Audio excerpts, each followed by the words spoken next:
Hai guys, kembali lagi di vlog gua dan kali ini gua akan membahas mengenai pengalaman gua memiliki Suzuki Splash manual transmission tahun 2011 dan ini dia mobilnya.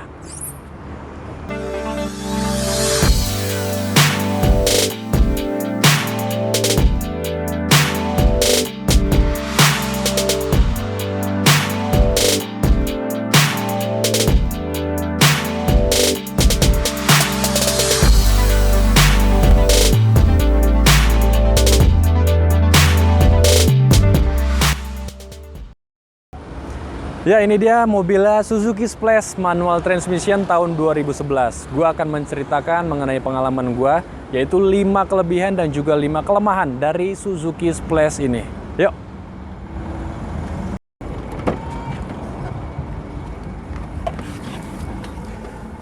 Oke, karena ini manual transmission, kendala pertama atau kelemahan dari Suzuki Splash ini adalah koplingnya. Koplingnya ini sangat amat keras sekali. Gue nggak tahu apa karena udah umur atau emang dari sana, dari bawaannya Suzuki Splash emang keras. Jadi gue pernah mengalami suatu cobaan yang besar sekali ya. Karena di Jakarta ini tingkat kemacetannya sangat tinggi dan mobil ini pernah gue bawa buat harian. Gue pernah mengalami di suatu kemacetan yang sangat parah dan koplingnya sangat keras. Dan gue turun dari mobil ini, kaki gue kayak pincang sebelah coy. Wah, parah banget. Gue udah nanya ke bengkel resmi. Udah gue bawa ke bengkel resmi, gue tanya sama montirnya, "Bang, ini kenapa koplingnya kok Splash keras banget ya?" Gue pikir ada kendala atau ada masalah dalam koplingnya, tapi begitu si montirnya menjelaskan ternyata nggak ada apa-apa. Kopling gue baik-baik saja dan nggak ada sesuatu yang sangat rusak parah, nggak ada sama sekali. Dan dia bilang memang bawaan Suzuki Splash ini koplingnya memang sangat keras. Waduh, dari situ gue pikir PR banget nih kalau kemana-mana, apalagi di Jakarta tingkat kemacetannya tinggi. Jadi gue nanya sama anak-anak komunitas dari Suzuki Splash ini dan gue menemukan satu alat namanya MRM. Itu kepanjangannya manual rasa matic, MRM. Unik juga namanya ya. Nah, itu gue coba pakai, modelnya itu kayak extender plat besi, tebelnya 5 mm. Dia jadi memperpanjang gitu tali koplingnya, jadi kalau kita injek koplingnya itu udah empuk banget dan itu emang terbukti. Udah gue coba juga, gue pakai juga kurang lebih 1 tahun. MRM ini sangat bekerja dengan baik, jadi koplingnya sangat empuk dan waktu lagi di kemacetan, terutama di Jakarta ya, kita mengalami kemacetan di Jakarta, ini sangat membantu sekali, jadi nggak bikin cepet kaki pegel, terutama kaki kiri, jadi bisa mengantisipasi supaya kita nggak cepet lelah ya. Buat kalian yang mempunyai Suzuki Splash juga, terutama yang manual transmission atau transmisi manual, mungkin kalian juga bisa komen di bawah menceritakan bagaimana pengalaman kalian mempunyai Suzuki Splash manual transmission dan ceritakan juga kalau kalian mempunyai kendala dalam kopling yang keras, gimana kalian mengatasi dan solusinya. Kalian bisa komen di bawah. Oke, kelemahan yang kedua dari Suzuki Splash transmisi manual ini adalah di RPM 1000 sampai 1500 itu kalau kita main RPM rendah ya, dia suka endut-endutan gitu. Gue nggak tahu kenapa kayak begini Suzuki Splash manual transmisi. Dan kalau misalkan kita main setengah kopling, itu juga sama, ada efek endut-endutan gitu. Kayak misalkan dari bawah itu kayak ada yang nonjok-nonjok, jangan setengah kopling dong, jangan setengah kopling dong. Jadi dia efeknya endut-endutan gitu. Gue juga udah nanya ke bengkel resmi, yaitu di Suzuki bengkel di Pantai Indah Kapuk, bengkel resminya. Gue nanya ke montirnya, kenapa Suzuki manual transmisi ini suka ndut-ndutan. Katanya dia juga sama. Suzuki Splash itu kelemahannya memang begitu. Bawaannya dari sana, ini CBU dari India ya.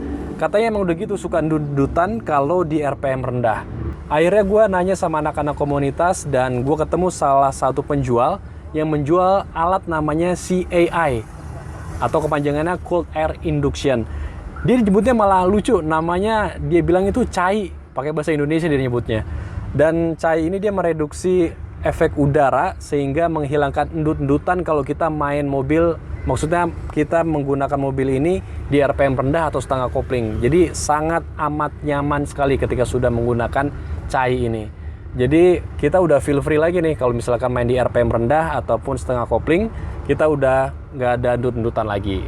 Nah, kalau kalian yang juga punya Suzuki Splash manual transmission, apakah kalian juga mengalami hal yang sama dengan gua, yaitu endut-endutan ketika kita di RPM rendah ataupun main setengah kopling? Kalian juga bisa menceritakan pengalaman kalian dengan komen di bawah. Oke, kita lanjutin.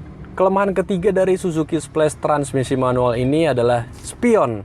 Dia ini mempunyai spion yang masih belum elektrik, apalagi retract.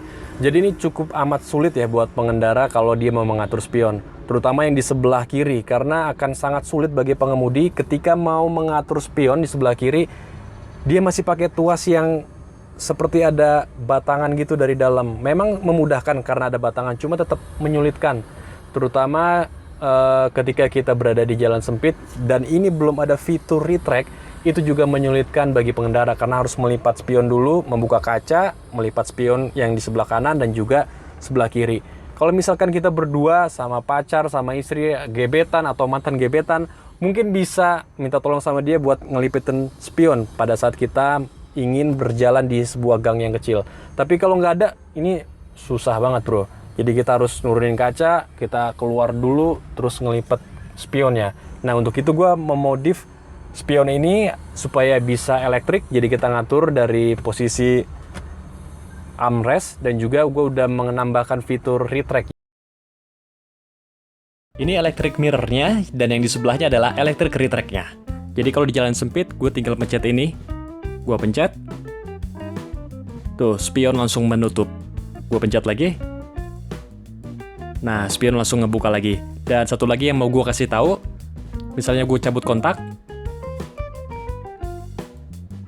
gue cabut, lalu nanti akan gue kunci atau gue lock pintunya. Nanti kita lihat spion akan langsung melipat dengan otomatis. Ini tombol locknya, gue pencet ya. Menutup dengan otomatis. Ya, fitur electric mirror dan retract ini membuat gua nyaman banget saat mau mengatur dan melipat spion.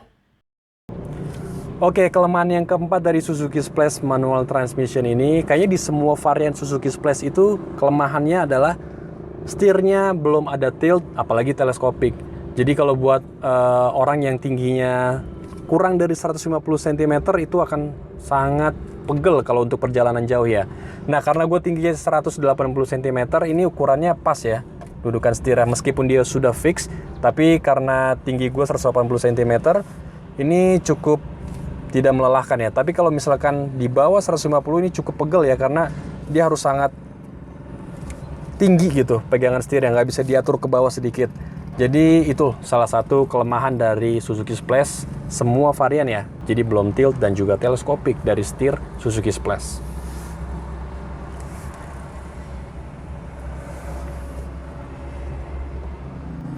Nah, kelemahan yang kelima adalah AC.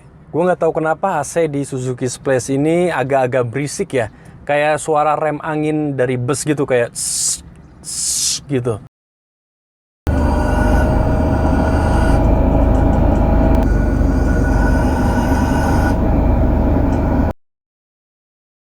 Nah itu gue penasaran apakah ada masalah di daerah kondensornya, freonnya kurangkah, atau kenapa? Gue nggak tahu kenapa. Dan nanti gue juga akan mungkin bawa ke bengkel yang khusus dari AC, dan gue nanyakan kenapa nih AC, kenapa bunyinya berisik banget. Dan kelemahannya selanjutnya dari AC Suzuki Splash ini adalah ketika di siang hari, dia dinginnya berbeda, nggak sama dengan di malam hari. Kalau kalian juga punya pengalaman yang sama mengenai AC Suzuki Splash yang cukup berisik ini, yang mengganggu, dan dinginnya itu berbeda antara siang dan malam hari, kalian juga bisa menceritakan pengalaman kalian dengan komen di bawah. Oke, selanjutnya gue akan membahas tentang 5 kelebihan atau keunggulan dari Suzuki Splash manual transmission. Sekarang gue akan membahas mengenai 5 kelebihan atau keunggulan dari Suzuki Splash manual transmission ini. Yang pertama adalah konsumsi BBM yang sangat irit kalau menurut gue. Karena kalau untuk 1 liternya ini, Suzuki Splash bisa mencapai 11 hingga 12 km itu sudah full AC dan macet-macetan di Jakarta. Dan kalau misalkan di jalan tol atau di jalan yang ke arah mau keluar kota atau di luar kota, itu 1 liternya bisa mencapai 15 hingga 17 km per 1 liter. Itu sangat irit banget kalau buat gua. Dan sekali lagi, tapi itu tergantung dengan cara membawa kalian. Kalau misalkan kalian bawa eco driving, mungkin ini bisa lebih irit lagi. Dan itu menurut gue adalah salah satu kelebihan dari Suzuki Splash manual transmission. Oh ya, tapi gue mengisinya ini dengan oktan yang 92 ya.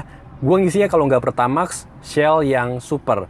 Jadi BBM itu juga bisa mempengaruhi tingkat keiritan kalian dalam mengonsumsi BBM.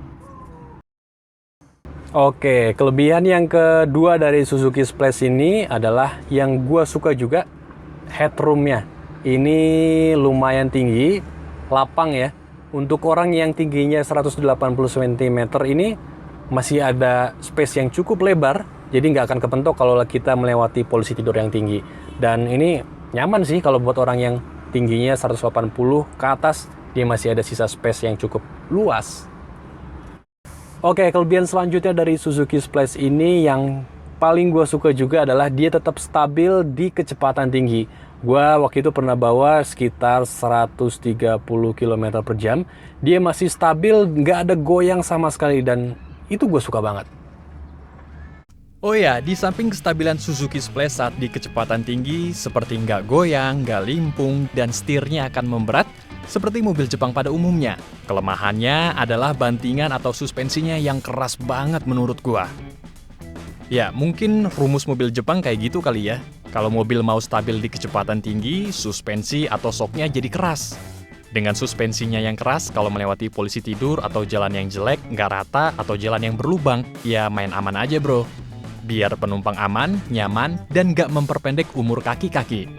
Tapi jujur kalau di kecepatan tinggi, mobil ini memang sangat stabil sih. Bahkan kalau dibanding dengan Suzuki Ignis, mobil ini lebih stabil. Lebih fun to drive. Oke, kelebihan selanjutnya dari Suzuki Splash adalah dia memiliki leveling headlamp. Ini keren banget, yuk sini lihat. Ini keren banget nih kalau menurut gua. Ini dia, namanya leveling headlamp. Jadi kita bisa mengatur ketinggian cahaya lampu sesuai dengan kebutuhan kita. Ini menurut gue salah satu fitur yang cukup langka ya di mobil-mobil, karena untuk di rival-rivalnya aja nggak ada. Bahkan di Suzuki Swift, itu salah satu mobil inceran gue juga dulu. Dia nggak ada leveling headlamp, tapi di Suzuki Splash ini dia punya. Suzuki Splash mempunyai leveling headlamp, dan menurut gue ini juga fitur yang cukup keren ya, yang ada di mobil ini. Ini dia fiturnya. Jadi kalau misalkan kita ke angka besar, dia akan lebih tinggi.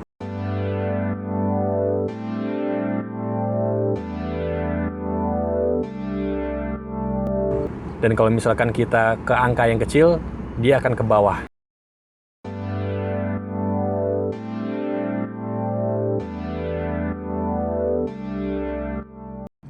Oke, kelebihan selanjutnya dari Suzuki Splash ini adalah ground clearance. Dia ini mempunyai ground clearance yang cukup tinggi ya, 17 hingga 18 cm atau 185 mm.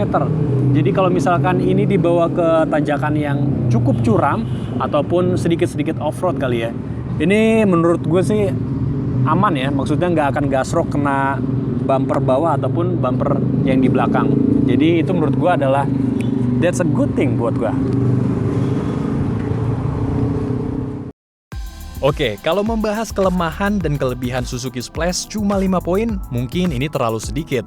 Tapi setidaknya 5 kelemahan dan 5 kelebihan ini mewakili hal-hal penting dan menjadi pengalaman yang paling gua ingat saat memiliki mobil ini. Nah, bagi kalian yang punya atau pernah memiliki Suzuki Splash, ceritain dan tulis pengalaman kalian di kolom komentar gimana kalian merawat Suzuki Splash, dan ceritakan juga apa kekurangan dan kelebihan Suzuki Splash versi kalian. Gue tunggu ya. Oke, mungkin itu aja video dari gua mengenai Suzuki Splash manual transmission tahun 2011, yaitu yang tadi gue ceritakan tentang 5 hal kelebihan dan juga 5 hal kelemahan dari Suzuki Splash manual transmission ini. Oke, gue Drew Pakpahan, cabut.